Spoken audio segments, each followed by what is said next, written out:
ایک شخص نے حضور سے کہا کہ حضور مجھے کوئی وصیت کیجیے۔ حضور نے اسے ارشاد فرمایا کہ تو غصہ نہ کیا کر۔ اس نے پھر کہا مجھے وصیت کیجیے، تو آقا کریم نے پھر فرمایا غصہ نہ کیجیے۔ اس نے پھر کہا، یہ بات ایک بار نہیں، اس نے کئی بار حضور سے پوچھی۔ وہ کوئی اور وصیت طلب کرنا چاہ رہا تھا کہ یہ تو ٹھیک ہے، کچھ اور وصیت بھی کیجیے۔ اس سے ایک تو اس شخص کی ذاتی صورتحال ایسی ہوگی، اور دوسری یہ ہے کہ اس نصیحت کی اہمیت کے پیش نظر کہ غصہ جب انسان کو آتا ہے تو وہ مغلوب ہو جاتا ہے اور بہت غلط فیصلے کر بیٹھتا ہے۔ اس لیے بار بار ایک نصیحت پر تاکید کرنا اور اس کا تکرار کرنا اس امر کی طرف توجہ دلاتا ہے کہ ہمیں معاملات کے اندر بہت معتدل رہنے کی ضرورت ہوتی ہے۔ جو شخص غصے کو نافذ کرنے کی طاقت رکھتا ہے، ایک تو ہوتا ہے کہ بندہ غصے سے خود اپنے آپ کو بے چین کرے گا، لیکن اپنے غصے کو نافذ نہیں کر سکتا، غصہ نکال نہیں سکتا، خود پیچ و تاب کھائے گا۔ لیکن یہ وہ شخص ہے جو غصے کو نافذ کر سکتا تھا، اس کے پاس طاقت تھی، لیکن اس نے اس کے باوجود غصے کو ضبط کیا۔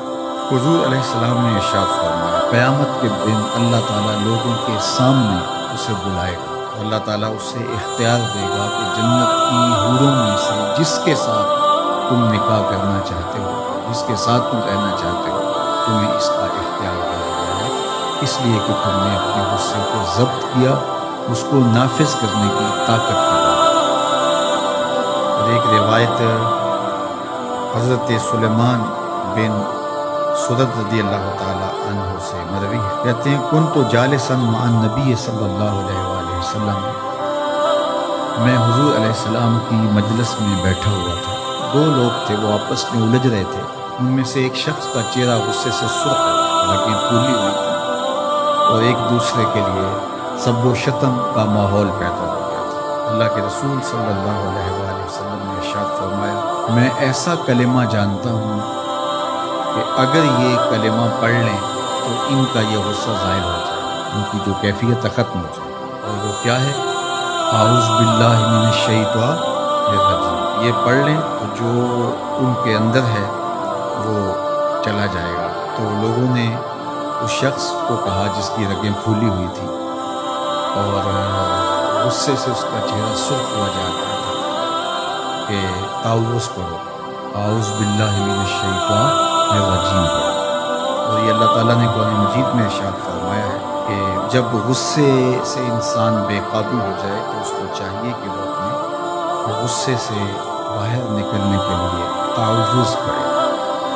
ایک روایت میں ہے اللہ کے محبوب نے ارشاد فرمایا، تم میں سے اگر کوئی شخص غصے میں آئے تو وہ خاموش ہو جائے، تو خاموشی سے غصے کا لیول نیچے آنا شروع ہو جائے گا۔ اور ایک روایت میں ارشاد فرمایا، جب تم میں سے کوئی شخص غصے میں ہو تو وہ کھڑا ہوا ہو تو وہ بیٹھ جائے، اور اگر اس کا غصہ اس سے زائل ہو گیا تو ٹھیک، ورنہ لیٹ جائے۔